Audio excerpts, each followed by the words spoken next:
everybody. My name, as you know, is Anna Sher Simon. Professionally, I'm Anna Sher. I'm a biology professor at the University of Denver.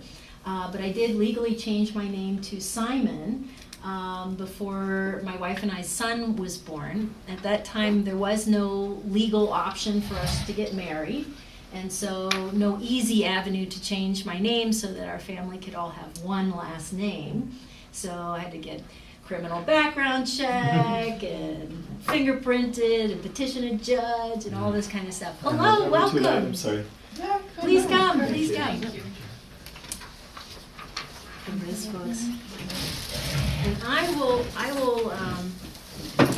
gonna say I could relinquish my spot to give us more space, but do you think you guys can squeeze in? We're fine. Yeah. That'll be okay? Yeah. All right, wonderful. I am here because I was invited to give a workshop, and I have been drawing on not only my background as an ecologist, but also as the child of two clinical psychologists. Oh, you didn't stand a chance. Gave me a whole treasure trove of vocabulary and skills and things that I feel each one of us has a unique background that is perfectly suited for some special task that they're supposed to do. And I think being the child of clinical psychologists definitely falls in that category. So I also participate in something called the High Performance Leadership Program at the Daniels College of Business, where I took it because at the time I was also the director of research and conservation at Denver Botanic Gardens, and had no leadership background at all and was making all kinds of horrible management mistakes, including just firing people I thought that weren't doing their job, and then seeing all kinds of terrible things happen as a result of that.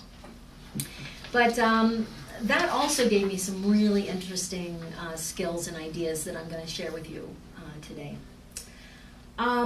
I'd like us to begin the workshop by giving you an invitation to write down on your piece of paper whatever it is that has been distracting you this morning. Or this morning, or this week, or even this month. Just hunger. Hunger absolutely counts. I had foot surgery 8 weeks ago. My foot was distracting me. I put that down. But anything that has been bothering you, what comes to mind when I say that? And when you're finished, just 1 or 2 sentences. And when you're finished, I'd like you to sit in a little meditative silence and just breathe and focus on your breath.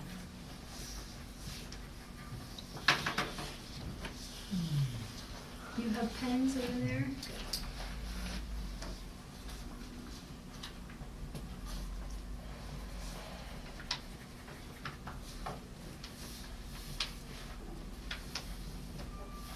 This is completely confidential, by the way. You don't have to share this with anybody.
Those who are meditating, I'd like you to focus on your breath and let any sensory input that's happening, whether it be a sound or a feeling or even a smell, just come to you.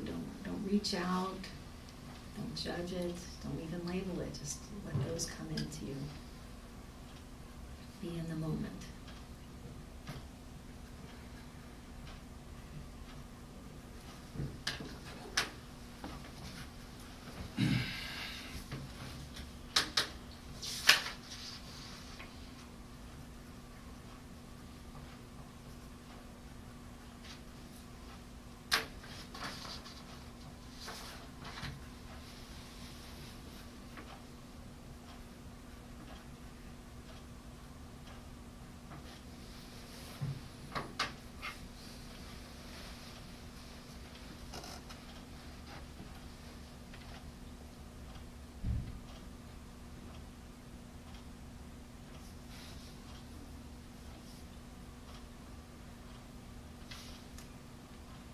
So a theme that often comes up in the context of this topic is powerlessness.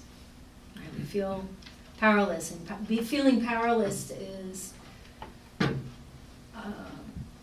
it freezes you. It makes it impossible to act. I want us to, now that we've put out the thing that has bothered us, I'd like you to turn the sheet over. And I'd like us to acknowledge what we are completely powerless over by drawing a circle as big as you can, as big as the sheet will make it. And in the space around the circle, actually I'd like you to also fold it in half. And in the space outside the circle on one side, so in this space, it can overlap with the circle, it's okay, but in this area, I'd like you to think about what things that affect you over which you are completely powerless. So not even really much influence, if at all. So like the weather would be an example of what I'm talking about here. And if you would like to consult with your neighbor, you're welcome to talk while you're doing this, to brainstorm. That was the first one that I apparently What are we powerless, completely have no control over? And that's outside of the circle? Outside the circle or overlapping with the outside of the circle, just on one side of the paper. Well, even the weather, I mean, you can go inside, you can put on a jacket. Yeah. But take you something can't off. control You the can't weather control itself, right? So the weather Only your itself. reaction.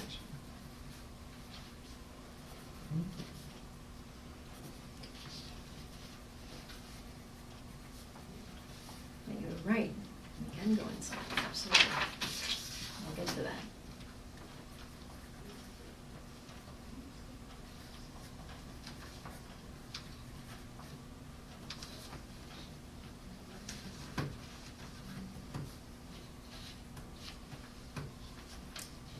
Would anyone like to share some of the things that they've come up with? When the fish don't bite. The fish don't What did you bite, say? whether the fish bite or not? Yeah. Yes, absolutely. Have any influence on Cory Gardner? On what Cory Gardner thinks or does? I just went with Republicans, Jen. Republicans? Forgive me if The I. current political situation is just overwhelming. Yeah, Trump's on my list. Trump, Pretty much too. yeah, yeah. Didn't put him down, Yeah. sort of. He's on the other side. Small Who letters. shall not be named. Not be named. Fasting, right? Yes, yes, exactly. The international situation generally, Mhm. Middle East and Israel and Afghanistan and North Korea and I don't know, the whole rest of it, right? Yes, yes, absolutely. And the direction it seems to be going in. Yes, is- Well, one of the caveats, though, you said that it has to affect you directly. yes. Oh, And so that kind of narrows things a little bit. So what did you come up with? Not Oh, much. Just the fish not biting. The fish not biting in the weather, because if it affects me directly, what is happening that affects me directly that I have absolutely no control over? I don't know. Well, I put down other people's actions. Yeah, absolutely. Or and attitudes Mhm. also. Yes, My yes. friends' issues, if they would just do what I wanted them to. Yes. Their lives would be so much easier. Now, I will challenge you on that a little bit. Yeah, so why do you It's disagree? not black and white. Well, because you can affect other people's actions by the way you behave. Right, Oh. so they're not completely out of your control. It's You not, have maybe some influence. It's a little influence, but people react the way they react. You can only do so much. I mean, you can do a lot, but ultimately, Right? people are gonna yeah, react. the way question they're was no gonna- control. We have a Yeah, good so, student over yeah, so it's influence control, yeah, I guess it Following sort of grade. is. It's loose control. Yeah. I'll tell you, the way we're polarized now, though, I don't think there is a lot, Yeah, a lot of influence on other people's attitudes and actions. That's, Yeah, that They're is a locked, they're really locked true in. fact. The intransigence I is put just- down neighbors, not that I don't have some influence, but I can't determine who buys the house next to me. You know, I just can't. can't determine who buys You the could house. though. I think. Well, we'll get to that, we'll get to that. All right. So I'm going to tell a story now, and that is about a situation when there really was a lot of things in that outer circle, and that is, of course, to the people who were in the camps during the Holocaust. And I want to remind us of the story of Viktor Frankl. Who knows who Viktor Frankl was? Yeah, so who was Viktor Frankl? He was a psychologist Yes. as well, and survivor of Yes. the camps, and one who wrote about surviving harsh conditions and about love and about, I guess, the power of the human spirit to overcome. Yes, beautifully put. And please tell us your name since you Oh, came in. my name's Lior. Lior? Maria. Maria, welcome. Welcome, welcome. Thank you. So Viktor Frankl, as Lior told us, was a victim of the camps. He was a survivor of the camps. And of course, when you are in a concentration camp, you don't have control over what you eat, when you eat, if you eat, where you can move, who you can talk to. I mean, think about all the things that one does not have any control over in that situation. But what Viktor Frankl realized is that even as his body was being tortured, they could not touch his mind. They could not touch his spirit. That he had complete ownership over that piece.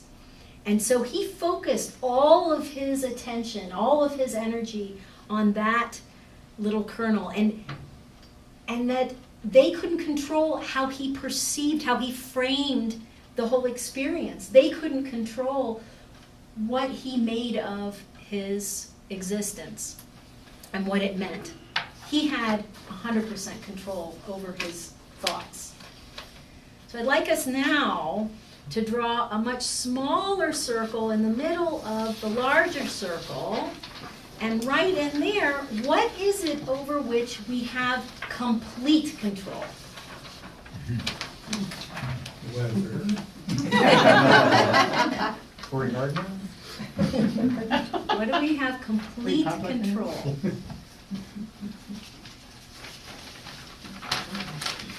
And again, you can consult, please consult with your neighbor if it would be helpful. I don't feel like I have complete control over anything. That's Well, right.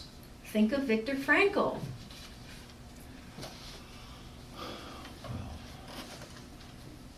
As a starting point. Mm.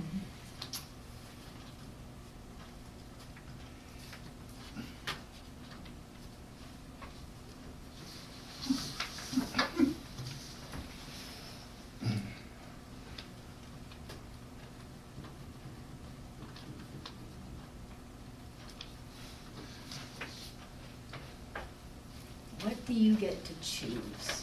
That's another way of framing it.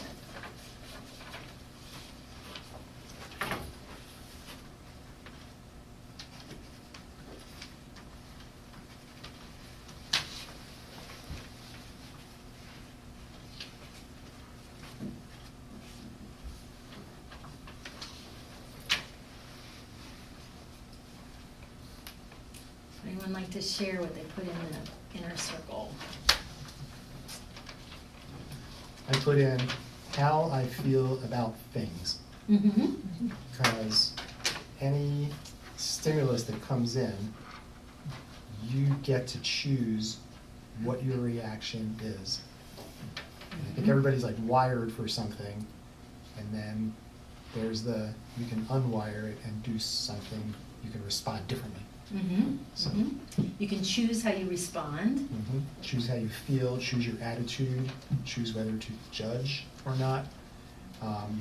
Choose whether you like something or not, even if something is something you might not normally like, you can choose to say, I'm just gonna look at this from a different angle and see if there's something there. You can Like- choose to look at it from a different angle. Mhm. Does everyone feel that they have complete control over all the things in his circle? Absolutely not.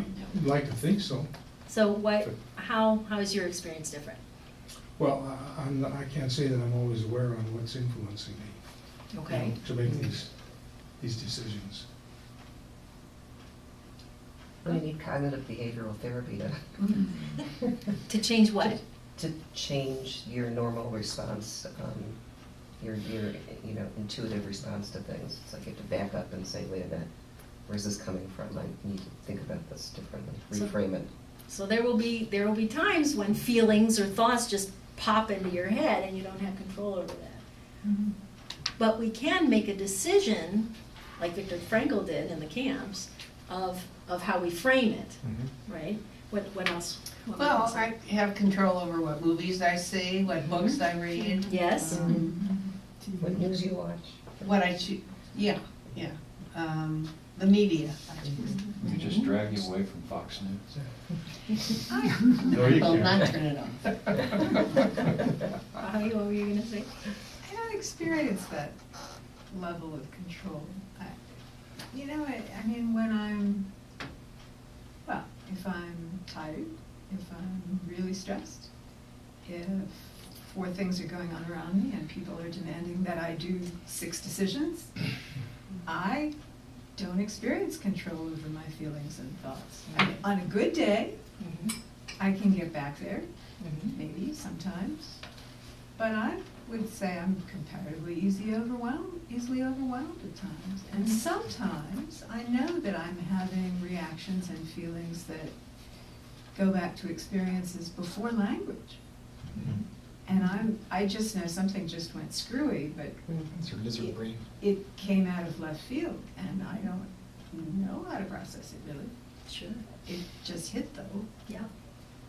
So, yeah, sometimes one has choices. I think it's asking an awfully lot to say we always do and everyone does. I mean, the concern I have about the Viktor Frankls of the world is that most of us aren't. Most of us aren't him. Oh. It's like those brilliant classroom teachers who have one great year and we make a movie and then we say, why can't all teachers be like that? What great year. Well, yeah. It's big for a movie. I put very, very concrete things. What I wore today, what foods I have in my refrigerator today, Yes. whether I made my bed today, Yes. whether I'm sitting at this table at this moment. Those are Yes. Mm-hmm. Yes. Absolutely. What I eat or don't eat. Yes. Yes. I had a concrete, except it doesn't apply for today. Don't talk about it. Choosing my shirt color. Yeah. Oh, okay. There you That was go. good. Well, I and thought you were gonna talk you about it. chose to wear white today. Yes, I did. Yes, you had control over that. But it was not without influence. Yeah. Not by Bobby, by the rabbi. Right. Mm-hmm. There you go. Yeah. But you chose it. Yes. She was not in there forcing you to do Right, anything. right. So I take exception with the word total, Sure. okay? And, using my Star Trek analogy, we tend to envision ourselves as the ultimate Vulcans, totally logical, can figure everything out, just give us the data. When in fact, we're much more like the Bajorans, who was a very emotional, sexually driven race. And so your shirt, well, you didn't have any control over it today because you were born Jewish, which is something that you had no control over. And, The fact that I and am Jewish today, though, is something that I have control over. you do have control over, but you Yes. have this whole sequence of history that's right back there, that pushes you in certain directions and pulls you and makes you want to make your bed this morning. Yeah. So it all ties together in sometimes a holistic way and sometimes a destructive way. Sure, sure.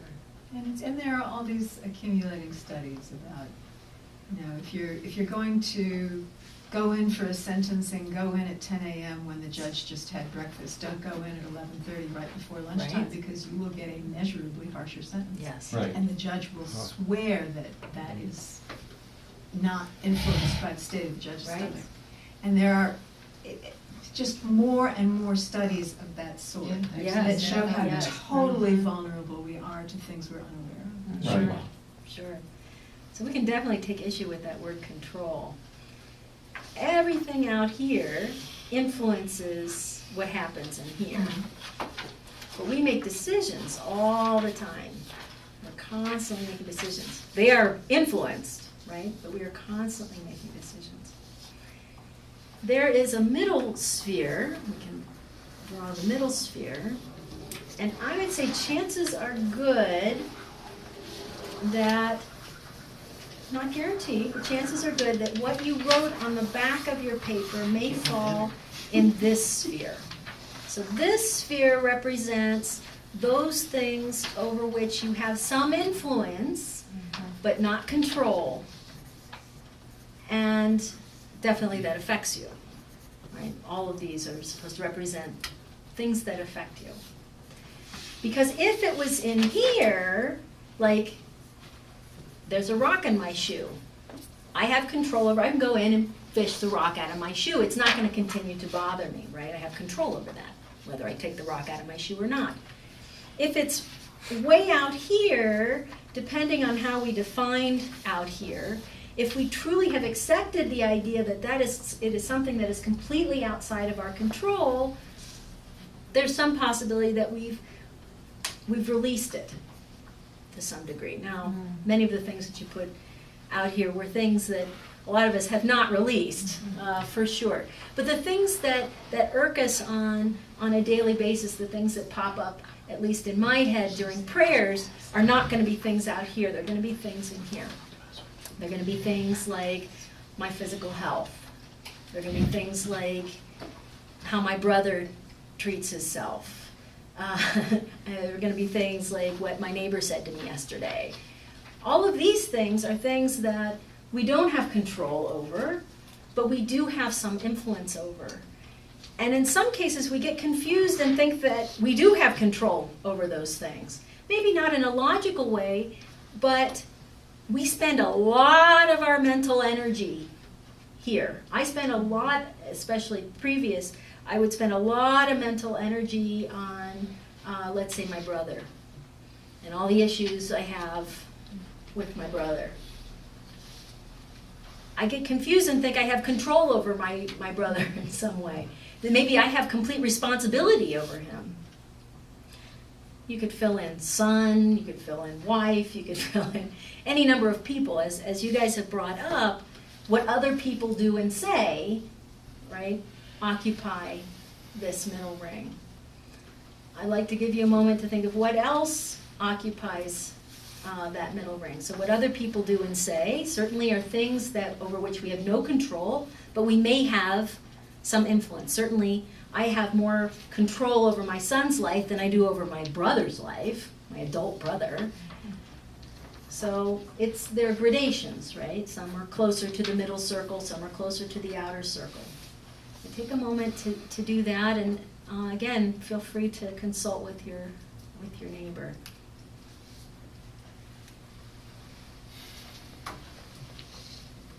What else goes in there?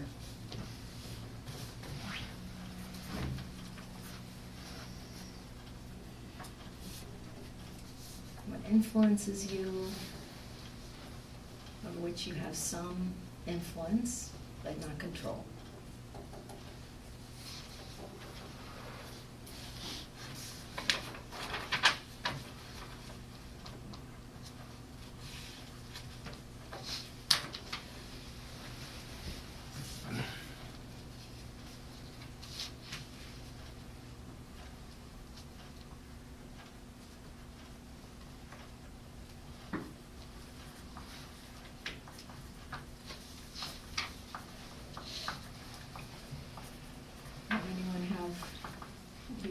share what they put in the middle circle.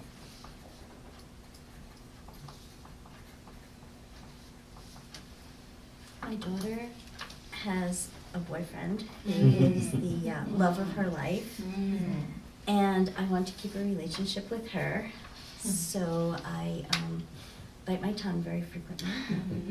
Which is your choice, that's in the Yes. middle circle. Yes, because I do want a relationship with her. I Yes. adore her, and she's everything. But I'm worried and concerned that it's a somewhat abusive relationship. So,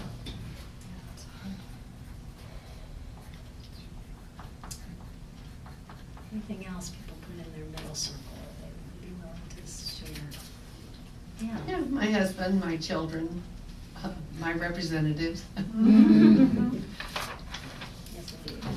Money, I can save it, but I can't control the market or. Right, excellent example. How about my self-talk? You have influence, but Your not complete self-talk, what control. do you mean? How I judge myself and speak to myself, whether I approve of what I've done, whether I scold myself. Yeah, I have a And, friend. and habitually, Mhm. yeah. I have a friend, I'm gonna see if this is what you're talking about, who, every time something goes wrong, the pen slips out of their hand, or they drop something, or trip, or whatever, says, oh, God, that was so stupid, how could you do that? Uh-huh. Self-talk. Yeah. And other bad habits, once Yeah. things have become a habit, Yeah. they slip farther outside of our inner circle.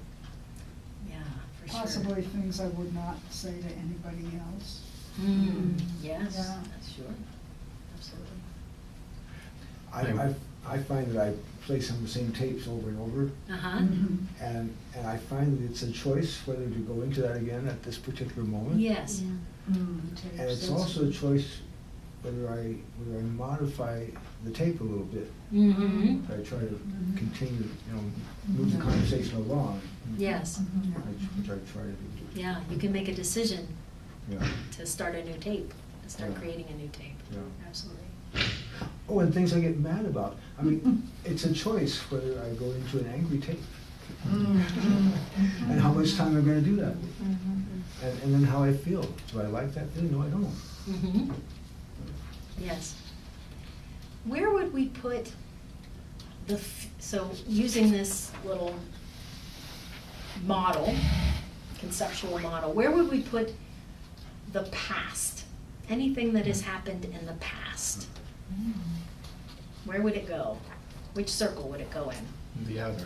The very most outer circle. Totally can't He had control. no control, over the past. It's gone. But we control how we respond to it. But we control how we respond to it, absolutely. And what about the future? Where does that go? We do have control. Total control. Any other ideas? Keep them thinking that, Bobby. My driverless car is gonna hit your driverless. Well, it doesn't exist yet. It doesn't exist yet. You can kind of, No, go ahead. you can kind of steer the ship a little bit, though. Yeah, You know, some the ship has influence. already sailed, so you can't go backwards, but you can always make little Some adjustments. influence. So I would say, yeah, the future is in here, in this middle sphere. So, the present, in this moment, I'm deciding to talk to you. I'm deciding to sit here. I'm deciding, a moment ago when we were meditating, to breathe slowly. That's in this moment, right? Another thing that causes us a lot of mental distress and freezes us is living out here or in here, right? There's a saying that says that when we're living in the past, that's when we're depressed, and when we're living in the future, that's when we're anxious, right? Oh, wow. Right? That was If- worth the price of admission right there. All right, fantastic. That's your That was a good one. To be depressed is to live in the past. To be afraid or to be anxious is to live in the future. If we are either anxious or depressed, we're not our most effective selves, right? We're not going to be able to affect change the way that we want So to. where are you living if you're both at the same time?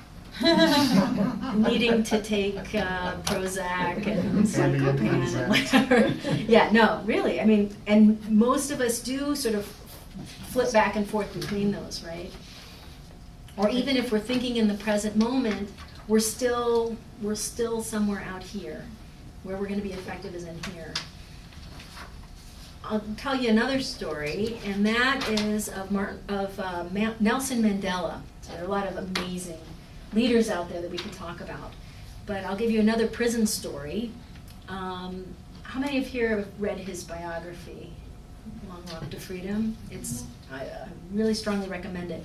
The thing that stood out for me about his story of being on Robben Island and then getting up and eventually becoming the leader of his country, I mean, think about what a transformation that is that he, like Viktor Frankl, focused his energy not on how terrible so-and-so is, even though there were some really horrible things happening, right? And he let that information come in, and he was aware of everything. But where he put his energy and his attention was on the present moment, what he had control of. Now, I visited Robben Island. I have seen his cell. It is tiny. It's about the size of this table. He did push-ups and sit-ups and ran in place. He did everything he could to make his body strong. And boy, did he focus on his mental state. And one thing that we haven't mentioned is he put his energy in how he interacted with every single person that he came into contact with. Whether that person was a fellow inmate or a jailer. By the end of his confinement, he was about to meet with Botha, the Prime Minister of South Africa, and one of his jailers noticed that his shoes were untied. And so got down on one knee and tied the shoe of this man, who that jailer had been raised to believe was an inferior type of living being, maybe not even human. Very inferior to him, and who was a prisoner. Now, would he have done that if Nelson Mandela had been out here and focused on how horrible all of those Dutch descendants were, how terrible the white people were? No, in every moment, he knew he had control over how he treated other individuals, and he treated everyone with respect. Nelson Mandela is a perfect example of how when we focus our energies on those things, even if they are very, very few, and when you're a prisoner, they are very, very few. But when you focus on those things that over which you have control, that circle expands. That circle gets wider. People, yogis and other people who do mental exercises, who meditate, when you first start meditating, it is very difficult to control your thoughts. It is very difficult to only focus on the breath. But with practice, that gets easier, and you can have more and more control over your own mind. That is true of any practice that takes place here. The more you do it, the more you practice, the wider that circle gets. And then we have these amazing examples. No, can we all be Mandela? No, of course not. No, we can't all be Viktor Frankl either. But every one of us has things over which, even if they're very small, we have control. And the more we focus on those things, rather than all the things out here over which we do not control, we strengthen that inner circle. We can make it bigger and bigger. Now, to use some famous psychologists and other leaders' jargon, doing that is a way of having, as Carol Dweck would say, a growth mindset. Can anybody tell me what a growth mindset is versus a fixed mindset? This is a psychologist, another great psychologist, I think at Stanford. I always can get confused. Yes? I'm on the learning edge of this, so I might fumble around, but I just learned about it last year. It's sort of the little train that could. It's the I think I can. So I might not have drawn a very good circle, but if I were motivated to draw good circles, I'd be like, I think with enough work and practice, I would be able to do that. Yes, great illustration. What Carol Dweck found is that there were a lot of really intelligent kids that were even labeled as gifted, who ended up not doing well in their lives. And what she found, and then there were kids that were the opposite, that weren't particularly smart, but ended up being really successful in their lives. And what she discovered is that the big difference between those different kinds of children was that the child that succeeded was the one that viewed ability and outcomes as something that you could work on. Whereas many children who were told that they were gifted believe, well, you got it or you don't. Either you're smart or you're not. And why work? Why try? Why keep practicing if either you got it or you don't? That's the growth mindset, is to believe that you can make that circle bigger.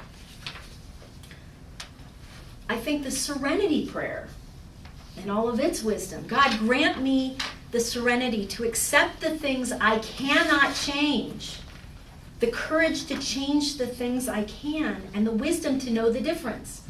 We need to be able to be clear about what are in these different spheres so that we can focus our energy on the things that we can change. What can we change? We can change ourselves. Is that easy? Are we immune to impacts from the outside? No, it's not. It takes practice. It takes a lot of work. But is it possible? Yes, it's possible. And to use another psychological jargon, to be here, to spend your time here, is to have what's called an internal locus of control. So, what is an internal locus of control? Does anybody want to define it for me? Anybody familiar with that term? No? So an internal locus of control is when you are spending your energy on yourself and what you do and your actions. Whereas an external locus of control is when you're spending your energy and attention on those things that you can't. So when I am obsessing